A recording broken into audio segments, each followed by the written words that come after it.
Let us stand up to welcome our guest, our chief guest.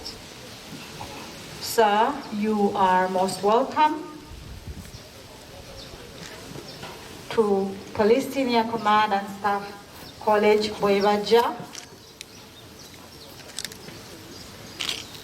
Let us prepare for the national anthem.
AIGP Otom, Commandant, representative of the Commissioner General of Police of Prisons, ladies and gentlemen, it's after training that you get to know how little you know, because the higher you go, the more you discover what lies below you. And what lies below you is territory.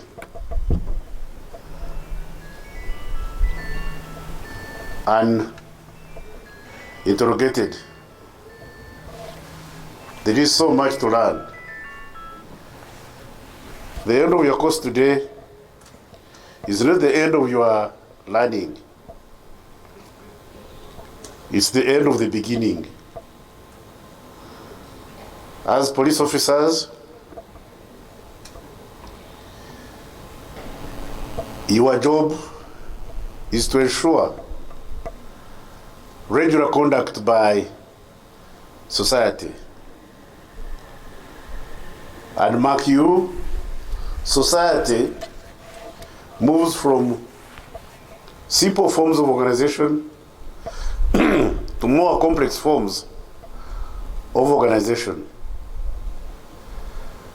And you, as police officers, if you don't adjust to the adjustment by society, you'll be lost.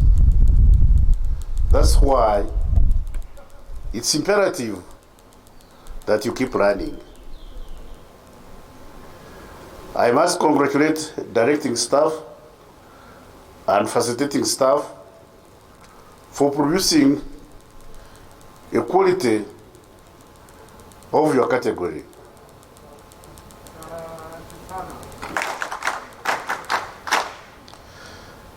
The taste of the soup is in the eating.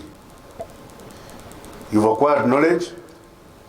We are waiting to see whether that knowledge remains in your certificates or is going to be put to practical implementation in your duties, in the way you handle yourselves.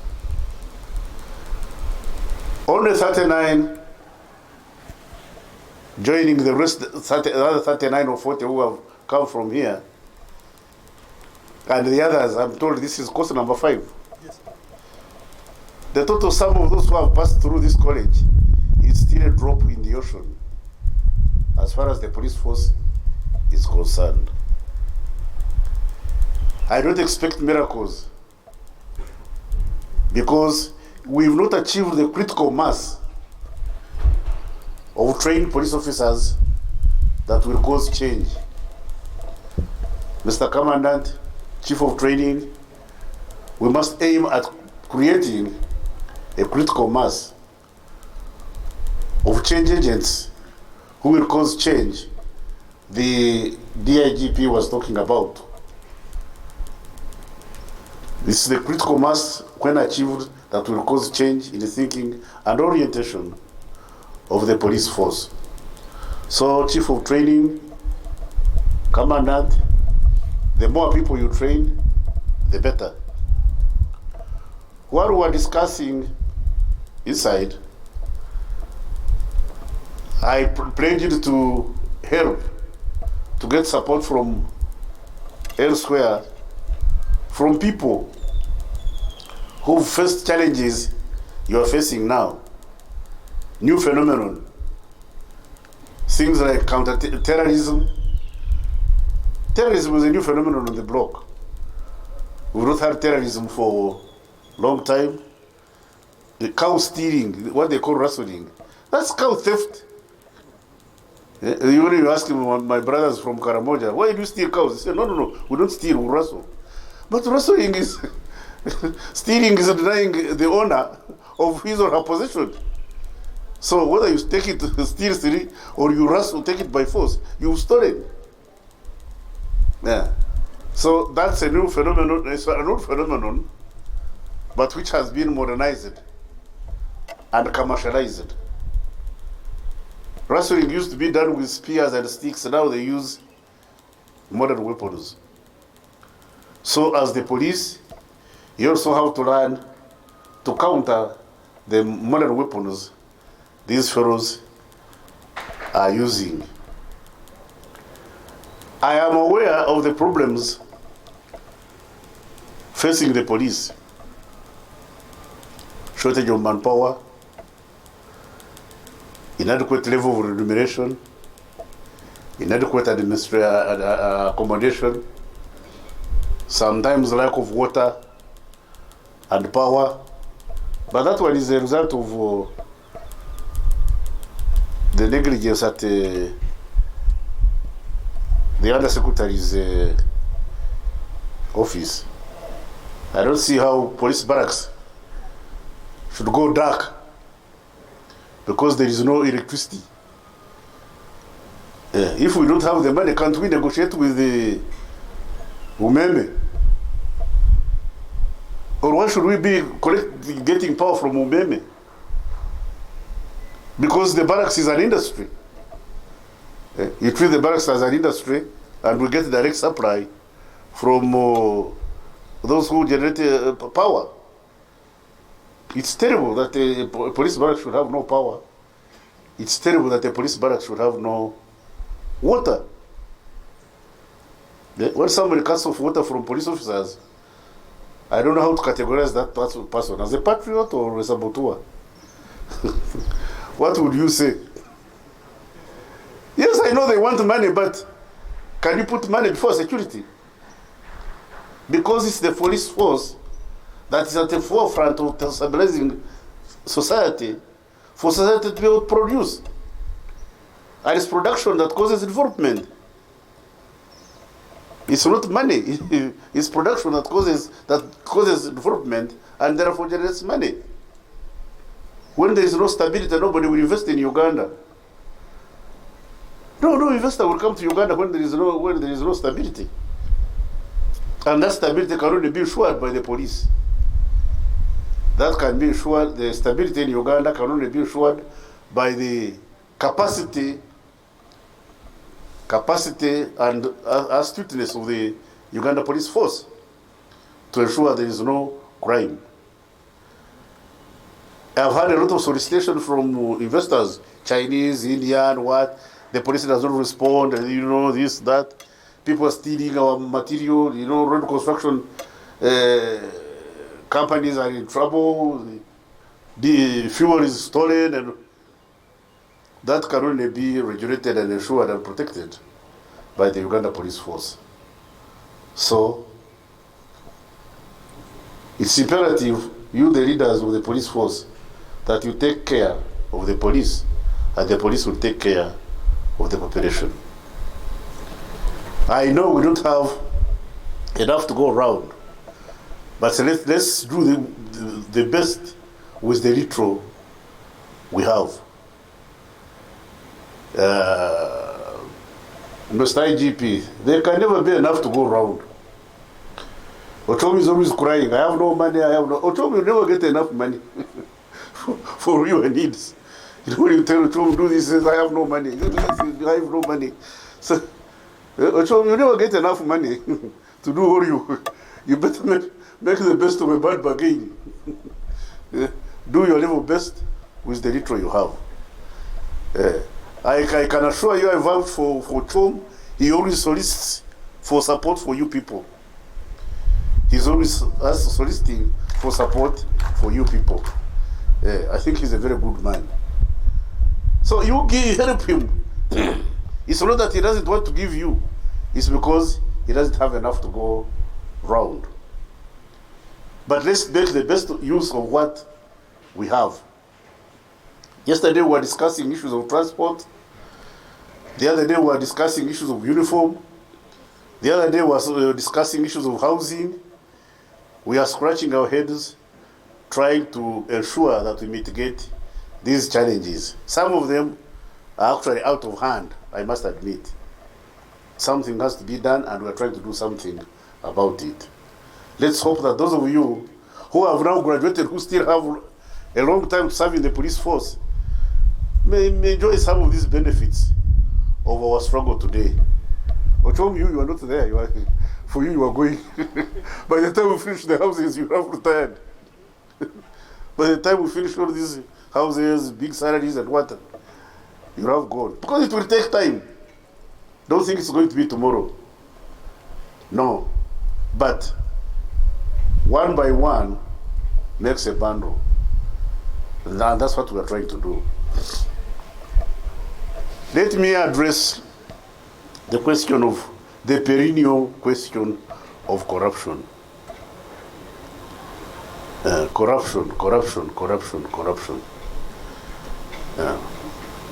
You are in service to serve the population, not to squeeze them. Extortion. Not to squeeze the population, not to hurt them. I have had incidents of people who have gone to report cases at police stations and they end up arrested.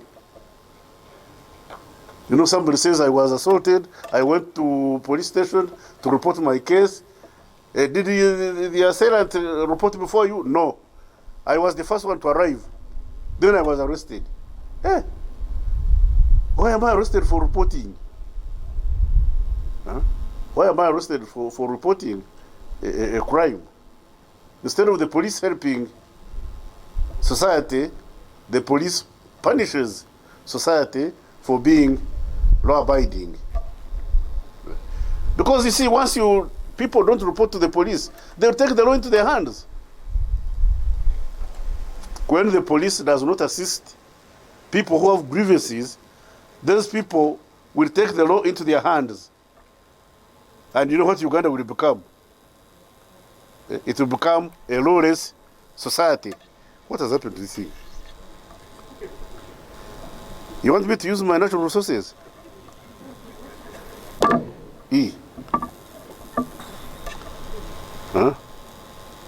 So, the police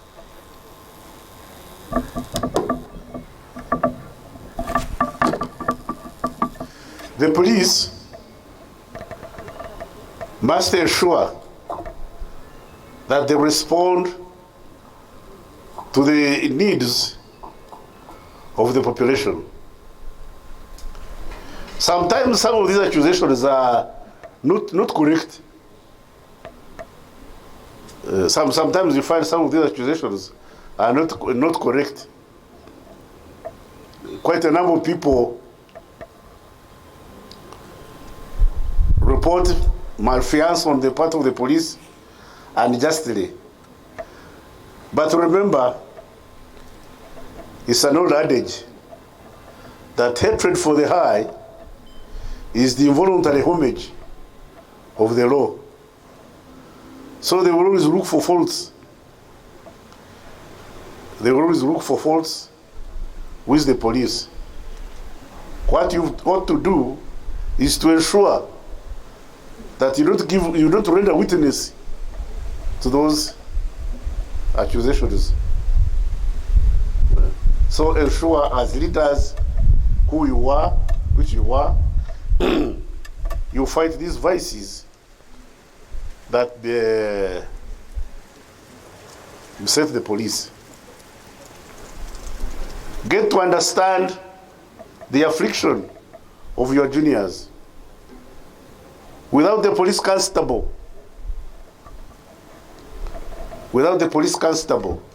there is no police. Can you have a police force without constables? No, not at all. So the greatest policeman is not the IGP, it is the police constable.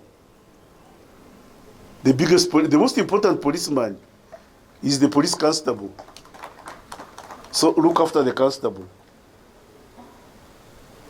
Look after the constable. Look after the corporal. Look after the sergeant. And then you have a good police force. Because you, as RPC, as DPC, as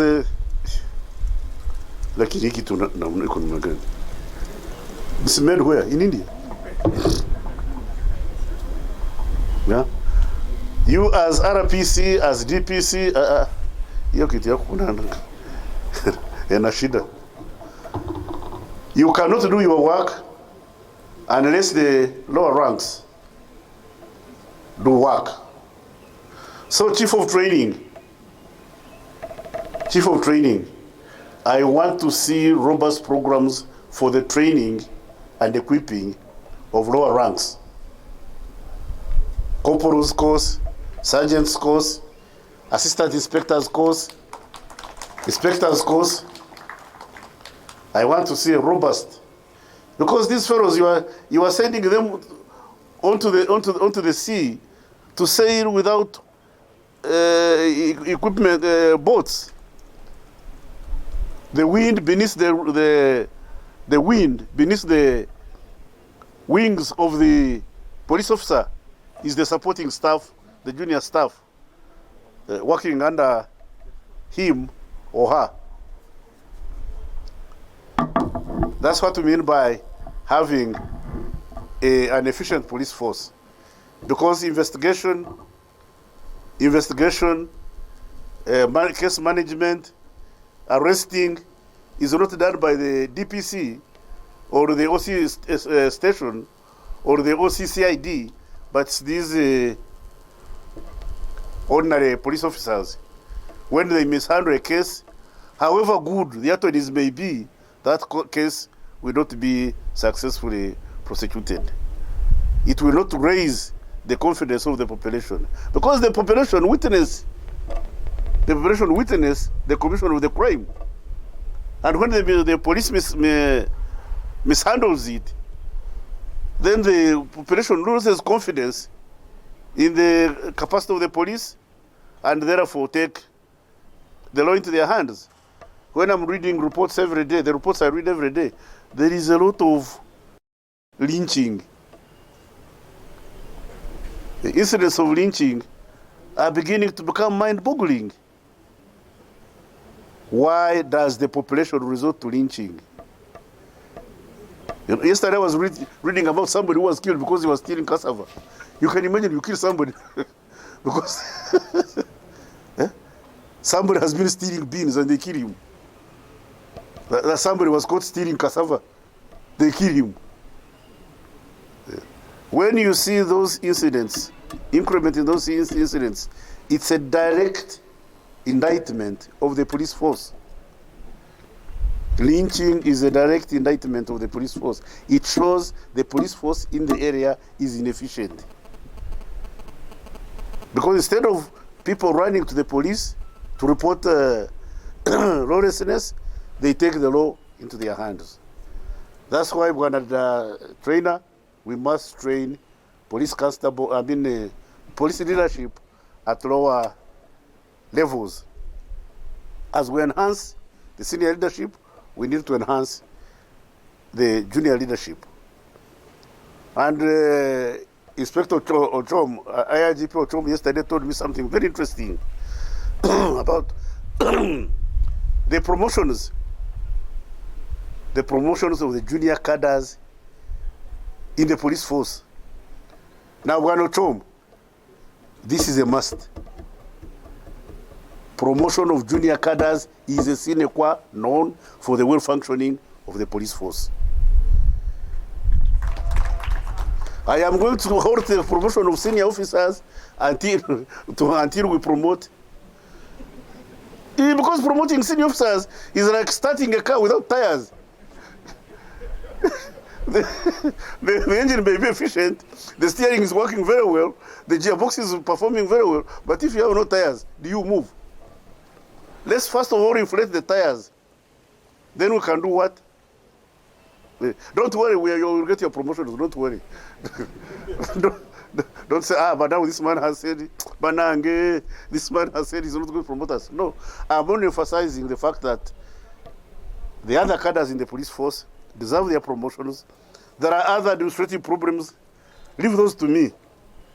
I know you told me administrative problems. Leave those to me. That's why I'm employed, you know.